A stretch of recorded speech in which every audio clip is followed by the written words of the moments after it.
Hey guys and welcome! In today's video, I'd like to talk about Battlefield every single time I press the recording button. Come on people! Anyway, as I was saying, today I'd like to talk about Battlefield 5 sales, which are reported to be low by pretty much everyone who wants to grab their views on the internet, and that includes big gaming websites, YouTubers, even myself. But I want to explain it and show it from my own perspective as someone who's quite heavily involved into both Battlefield community and playing Battlefield titles, because there is tons of incorrect information being put out there every single day regarding Battlefield 5, regarding EA, regarding EA's marketing. Literally, most of the stuff that you guys are watching that comes from someone who's not really into Battlefield and doesn't really know what exactly is going on is practically false. So let's get to it. Why are Battlefield 5 pre-orders low? There's a couple of reasons that go into it. First of all, we had the failed reveal in May with Trevor Noah. I've made a separate video explaining every single thing that went wrong during that presentation, but short version of everything is that EA's marketing team, or whoever else was responsible for organizing the event, but I suppose that the marketing team had a heavy input into actually designing the whole thing and specifically saying what should be presented, how it should be presented, and what actually should be shown. And I don't plan to go into political correctness or Trevor Noah's persona in this video, because those two are completely separate topics and I don't want to mix those up. Basically, the conclusion we could have seen back in May, on the 26th already, before we even got to play Battlefield 5, was that EA's marketing team clearly doesn't understand their audience they are marketing the game to. And that's a fact. After the initial May reveal and the whole controversy around the trailer, they also didn't do anything to fix the main problem of the presentation.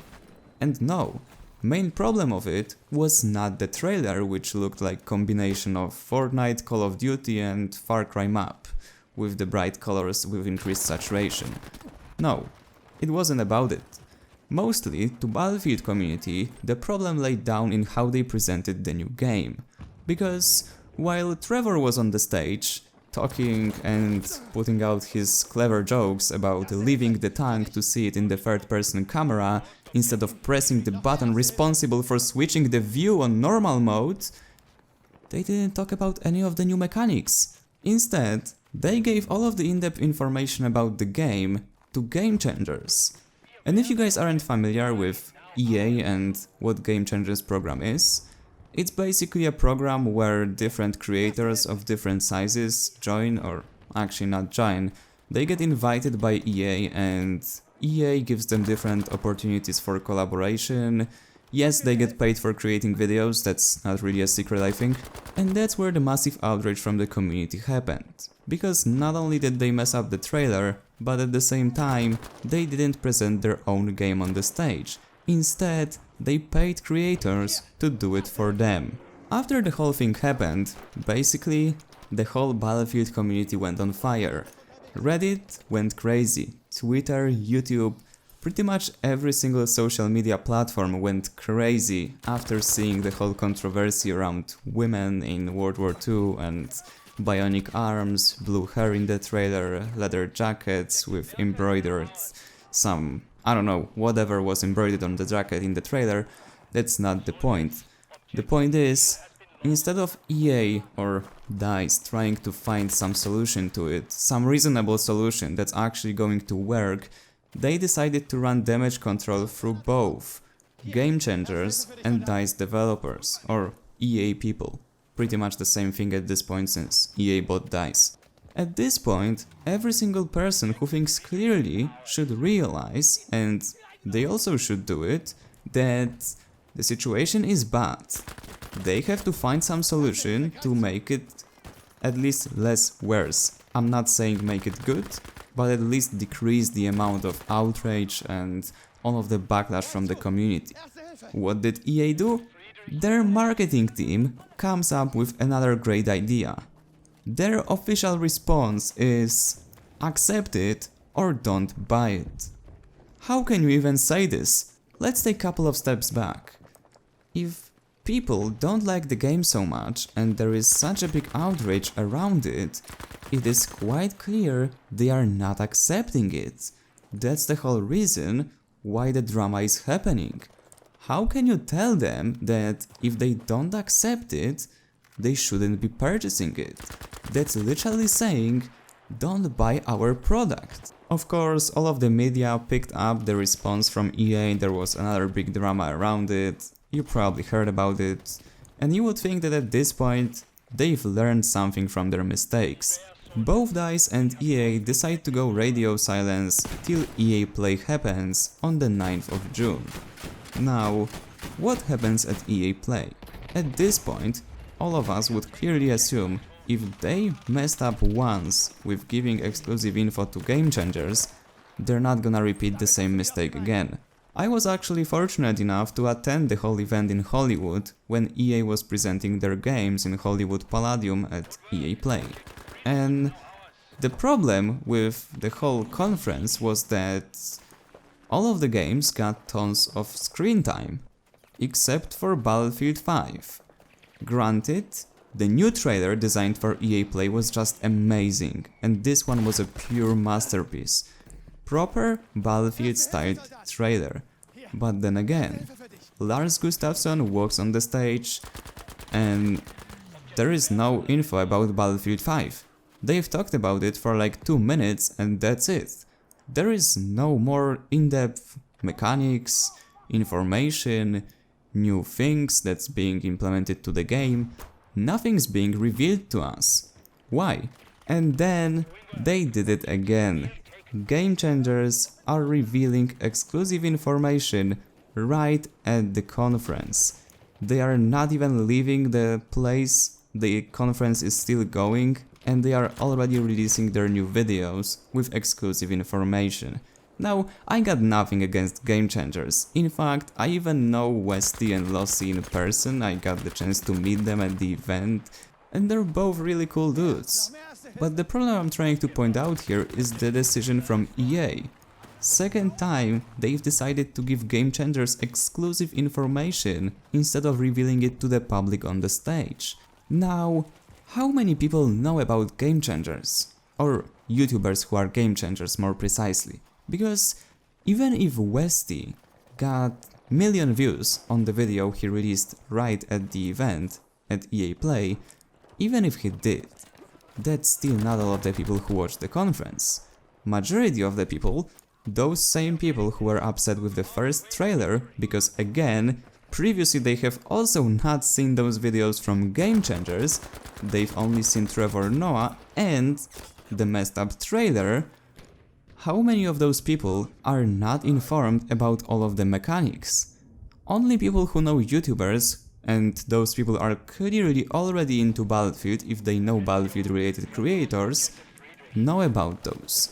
But majority of the audience is left out. What's the point of such marketing? What happens next, however? Well, we get to play the pre-alpha of Battlefield 5 at the event, we get to capture it, make videos about it, then we come back home. Next week, or... Jesus, please leave me alone for the time I'm recording, that's all I'm asking, friends. We come back, DICE launches the closed alpha of Battlefield 5 that can be played remotely, it's available to the public, of course if you had a key, but that's a separate thing. And, of course, the whole product is not perfect, but it's alpha. We all forgave them, like, we understand as gamers that alpha will always be broken, there will be tons of bugs, glitches, and problems. We all know this, it's fine. We report the problems. And after the alpha ends, again, DICE and EA go radio silence. Except for some occasional information from DICE developers, whether this is Battlefield Discord or Twitter, on their personal accounts, not even EA's or DICE's accounts, saying, we fixed all of the problems, we fixed this and this is getting fixed right now, we are working on it, it's all great. But then again, except for one article, we didn't get any new information from both EA and DICE. What do they do next? They released closed alpha, the second closed alpha last week. The problem is, they didn't fix anything in this build. They've just changed damage models, and I know the purpose of it, I know it's been a test, but then again, I know this, you guys know this because you are clearly interested in Battlefield if you are watching my videos or videos from any other Battlefield creator, and you know this because we've made videos about it, explaining all of it and why it's not fixed, why it is fixed, or why something's different, something's not. But the average Joe, and forgive me if there is any Joe watching, average Joe, typical gamer who just is interested in Battlefield but isn't a hardcore fan, they don't know, and by the way, this is the majority of the audience, don't be mistaken, they don't know why DICE is releasing broken beta, broken alpha, once again.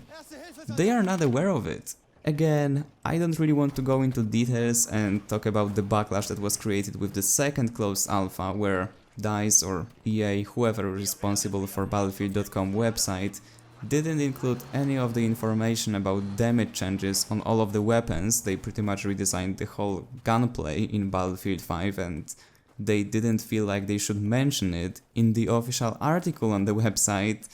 They just made a separate article hidden on Battlefield forum created by developer and that's it. Of course, then the backlash happened, they linked it in the official statement on Battlefield.com website and it was somewhat fixed. But then again, it's not a clear communication with the player base. How can they expect that players will be interested if basically every single action that they are performing in the past couple of months is literally telling them, go away, play PUBG, Fortnite, do whatever, but we don't care to communicate with you. Like, that shouldn't be the impression that players are getting. What's even worse in this whole scenario is that we've had various game changers pointing out the issue that EA's marketing is clearly wrong. We've had Westy putting out so many tweets analyzing their marketing techniques. I think he even made videos about it, if I'm correct. We've had other game changers doing the same thing, and the scary thing is that EA didn't respond for quite a long time. I know we can say, oh, but they did release the new trailer recently, actually yesterday. They did, but it's not enough. It's not enough to run damage control now, right before Gamescom happens. However, the problem of game changers being ignored by EA is a whole different subject for a whole different video that I don't really want to make because I personally know quite a lot of them and I really don't feel comfortable making such video. It just looks awful brand-wise that people who are getting invited to the program, which is titled Game Changers, so I assume they are the ones who are supposed to help EA design the game and make decisions about what should be tweaked and different, after all they are supposed to change the game by their title, are getting ignored. It doesn't look well if you are even ignoring your own people, EA. And I know it's not the whole EA, I know there is tons of departments, I know there is tons of different structures and things that go into it, but at the end of the day, marketing team actually doesn't know what they're doing. Anyway guys, that would be it for this video. I hope you enjoyed it and I'm really glad if you stayed till the end because I think it's my longest video I've ever produced. Not including gameplays, I don't think I ever had such a long video about, well, discussion or news. So yeah, thank you for staying till the end, and as always, if you enjoyed, remember to leave a like, subscribe, and I see you on the battlefield.